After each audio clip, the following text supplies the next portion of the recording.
ಸಾಂಸ್ಕೃತಿಕ ನಗರಿ ಮೈಸೂರಿನಲ್ಲಿ ಅಪರಾಧ ಕೃತ್ಯಗಳಿಗೆ ಬ್ರೇಕ್ ಹಾಕಲು ಮತ್ತು ಕಾನೂನು ಸುವ್ಯವಸ್ಥೆಯನ್ನ ಬಲಪಡಿಸಲು ಲಷ್ಕರ್ ಪೊಲೀಸ್ ಠಾಣೆಯ ಖಾಕಿ ಪಡೆ ಭೀಕರ ರಾತ್ರಿ ಕಾರ್ಯಾಚರಣೆಗೆ ಇಳಿದಿದೆ.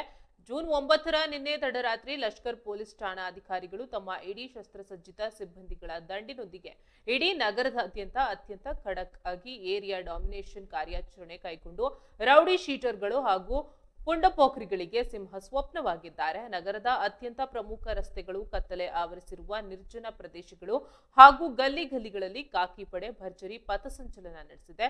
ಇದೇ ವೇಳೆ ರಸ್ತೆಯ ಬದಿಯಲ್ಲಿ ಅನುಮಾನಾಸ್ಪದವಾಗಿ ನಿಂತಿದ್ದ ನೂರಾರು ವಾಹನಗಳನ್ನು ತಡೆದು ತೀವ್ರ ತಪಾಸಣೆ ನಡೆಸಿದ ಪೊಲೀಸರು ದಾಖಲೆ ಇಲ್ಲದ ಕಿಲಾಡಿಗಳಿಗೆ ಬಿಸಿ ಮುಟ್ಟಿಸಿದ್ದಾರೆ. ಅತ್ಯಂತ ಮುಖ್ಯವಾಗಿ ಸಾರ್ವಜನಿಕರ ಸುರಕ್ಷತೆಯ ಹಿತದೃಷ್ಟಿಯಿಂದ ನಿಯಮ ಉಲ್ಲಂಘಿಸಿ ತಡರಾತ್ರಿಯವರೆಗೆ ರಾಜಾರೋಷವಾಗಿ ತೆರೆದಿದ್ದ ವಾಣಿಜ್ಯ ಮಳಿಗೆಗಳು ಹಾಗೂ ಹೋಟೆಲ್ಗಳನ್ನು ಸ್ಥಳದಲ್ಲೇ ಕಡ್ಡಾಯವಾಗಿ ಮುಚ್ಚಿಸಿ ಖಡಕ್ ವಾರ್ನಿಂಗ್ ನೀಡಿದ್ದಾರೆ.